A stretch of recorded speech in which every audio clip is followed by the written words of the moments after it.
Alors, bienvenue à toi dans cette petite session où je vais te montrer comment tu peux réaliser une mini startup facilement. En réalité, ta startup, pardon, je suis gaucher, eh bien, ta startup, elle peut être démarrée facilement avec un produit SaaS.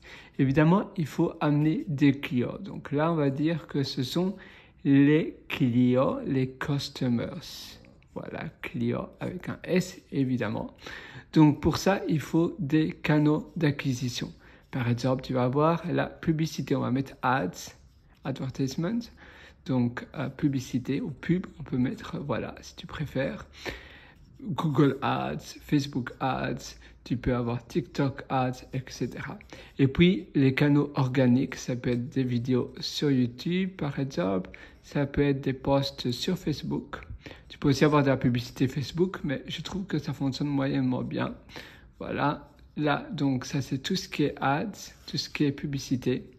Là, c'est tout ce qui est organique. YouTube, TikTok, ça peut être Instagram, etc. Et puis là, c'est des choses directes, des forums, donc du bouche à oreille. Ça peut être, par exemple, Reddit. Ça peut être donc des posts Reddit, des posts sur Hacker News. Ça peut être des codes emailing, des emails que tu envoies à des futurs prospects.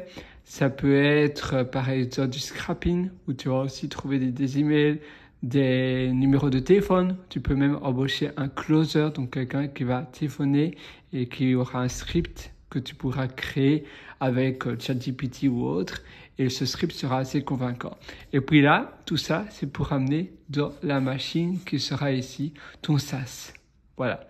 Pour ma part, par exemple, j'ai un SaaS qui s'appelle Retainer. Retainer, sans E, retainer.io, voilà, R-E-T-A-I-N-R.io.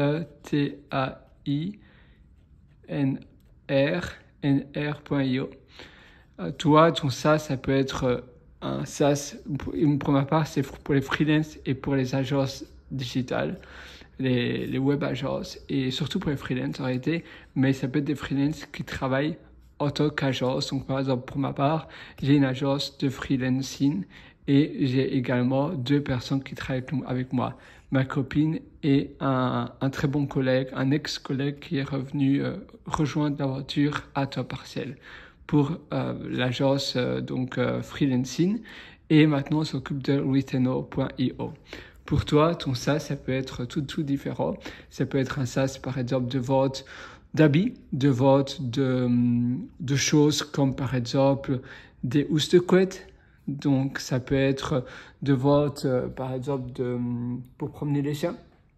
Avoir un dog walker, donc quelqu'un qui promène des chiens dans la région, par exemple si tu habites dans la région parisienne de, je ne sais pas, un certain département de France, eh bien tu peux faire un site adapté sur les réseaux sociaux également. Tu vas travailler ton langage spécifiquement pour ce département-là, pour cette région-là, pour le 72, etc. Et ça va permettre de cibler une cible et puis après, tout doucement, tu vas t'agrandir, tu vas élargir. D'abord, aller très niché dans un endroit, dans un environnement bien précis. Pour ma part, tu vois peut-être pas, mais j'habite à Melbourne, eh bien, je pourrais mettre des flyers un peu partout dans des endroits de Melbourne. Ici, j'habite dans le CBD, dans le centre-ville. Je vais bientôt déménager à Melbourne Sud, à South Melbourne.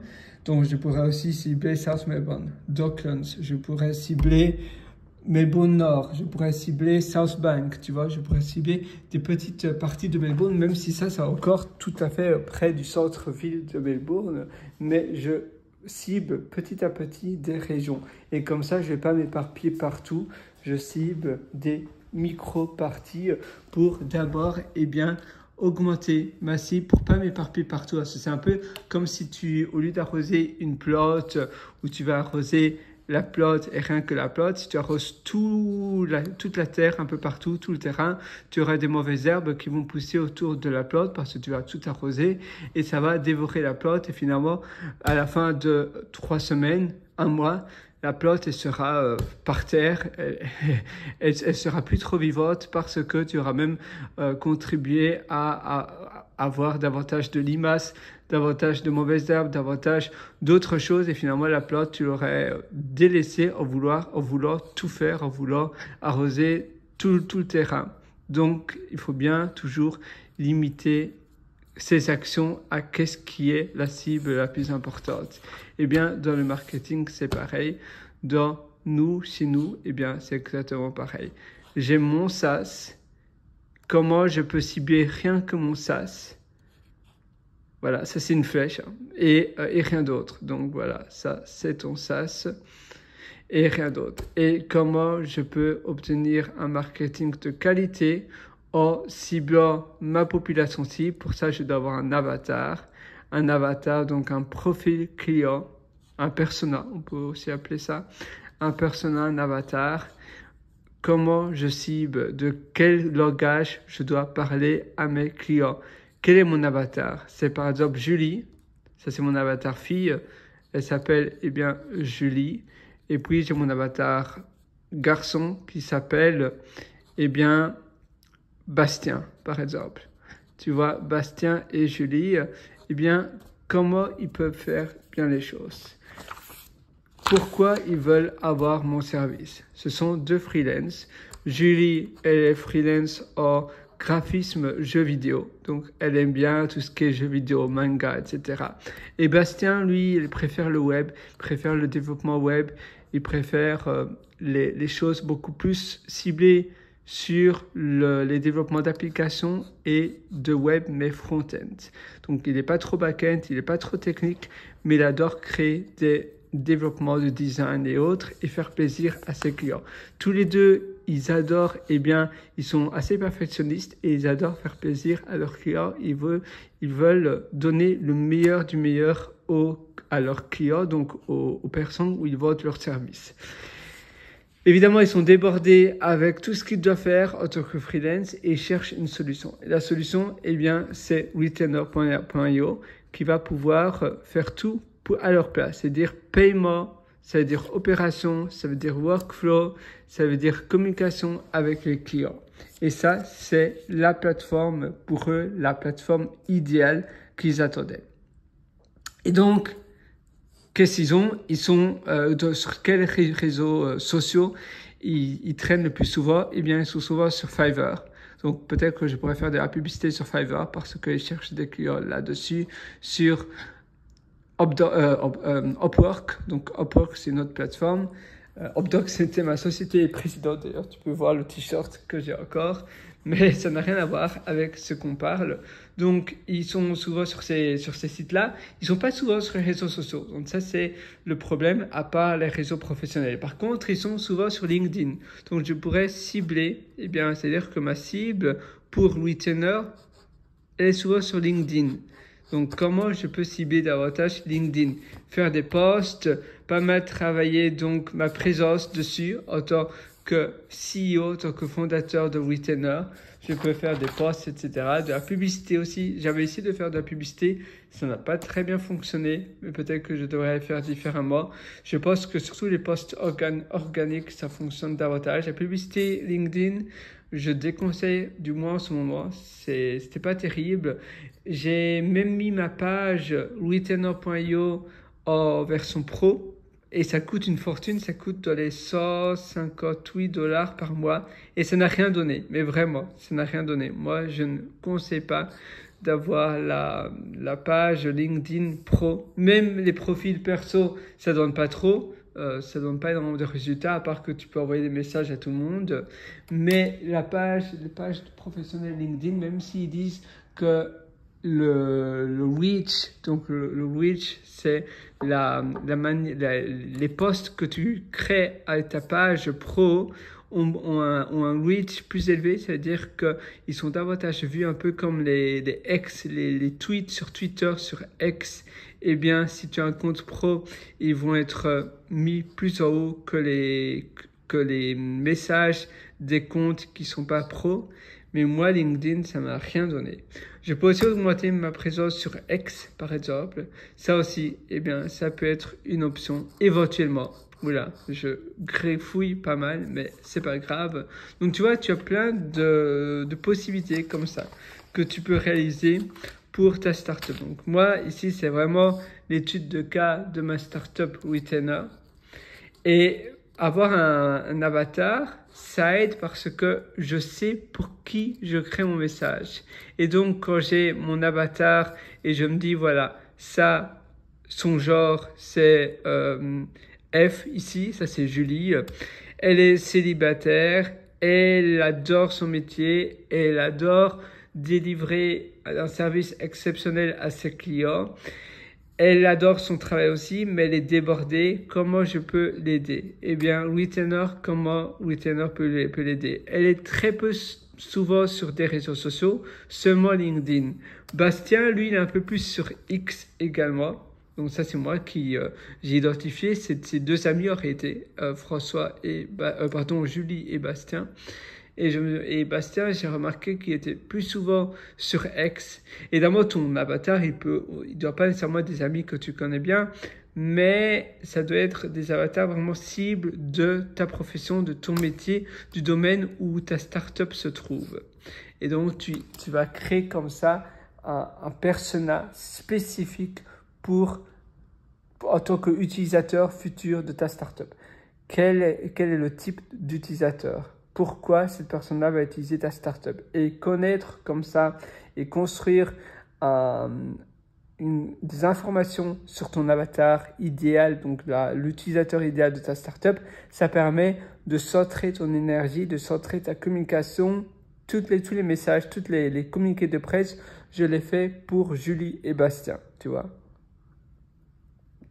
Et ça aide énormément pour pouvoir ne plus me disperser un peu partout, un peu comme on disait, au lieu d'arroser d'ailleurs, ça apporte, il y a un livre comme ça qui est sorti il y a 10 ans, une dizaine d'années, qui s'appelait le marketing potiron citrouille.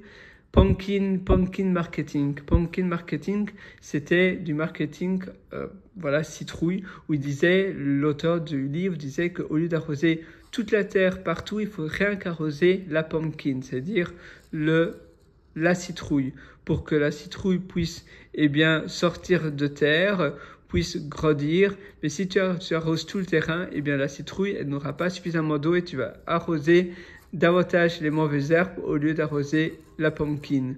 Et ce livre, il explique en réalité ce principe tout bête, mais que beaucoup d'entrepreneurs font finalement, les entrepreneurs débutants surtout.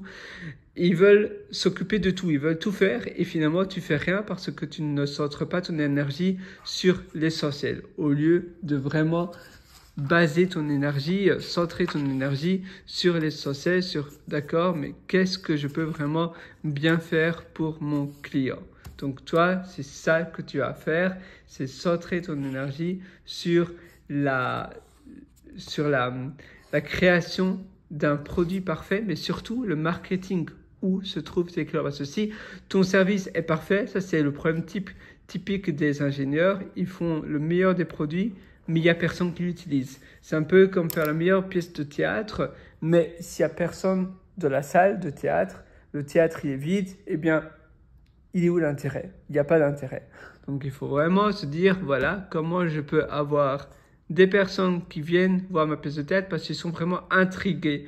J'ai aiguiché leur appétit pour voir la pièce de théâtre. Et moi, je vais donner une très belle pièce de théâtre, comme ça ils vont revenir. Et Wittenner.io, c'est justement une formule d'abonnement où c'est soit à l'année, soit mensuellement. Tu peux payer mensuellement. D'ailleurs, tu payes toujours mensuellement, mais si tu payes à l'année, tu as une réduction un peu plus basse. Donc, par exemple, mensuellement, le plot de base, c'est $59 par mois. Mais si tu payes à l'année, ça te revient à 57 ou $55 au mois.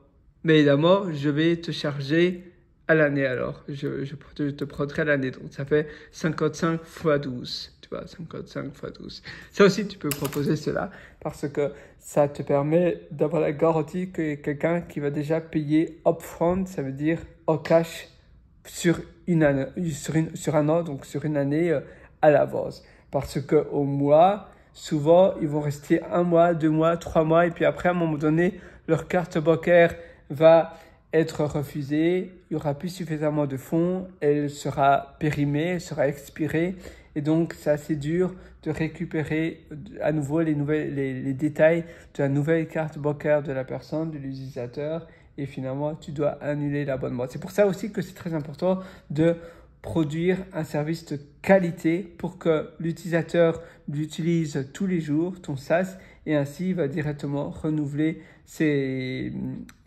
données bancaires si elles sont invalides. Mais Retainer.io, la beauté, c'est que je vis ces professionnels, d'accord? Ce sont des freelance, mais ils payent avec leur compte de leur société, souvent, pour la plupart. Et donc, ça aide, même s'ils sont seuls, ils sont à leur compte, et bien ils ont une micro-entreprise, ou bien ils ont une petite entreprise, comment on appelle ça, les SARL unipersonnels, SARL, SARLU, on appelle cela, SEURL, ah oui, je pense que c'est SEURL, quelque chose comme ça. Et donc, ils ont leur société unipersonnelle et ils payent avec leur société. Et donc, voilà, le cash rentre, ils payent Retainer.io, etc. Et Retainer.io, vraiment, la formule de base, c'est que je vois Retainer.io comme une solution qui est tout en un. Ça veut dire qu'ils ne doivent plus avoir d'autres outils. Ça fait tout, en fait. Ça fait les emails, ça fait la communication entre les personnes de l'agence, soit ils sont seuls, soit ils sont avec d'autres personnes. Ça fait le dashboard, ça fait le Kanban board, donc c'est où ils ont le tracking avec en progress, terminé pour les tâches des personnes qui achètent. Ça fait le prototype, ça veut dire que ça rend un service de freelance en tant que produit. Donc finalement, ils peuvent scaler leur activité. Ça fait énormément de choses, ça fait tout en un. Et donc, ils sont gagnants en achetant Retainer.io. Voilà, j'espère que cette petite vidéo marketing va t'être utile. Moi, je te souhaite tout le meilleur. Je te souhaite d'exceller dans ton futur SaaS, dans le marketing, et je ferai certainement d'autres vidéos similaires si ça t'a plu. À une prochaine et je te souhaite énormément de succès. Je sais que tu vas réussir.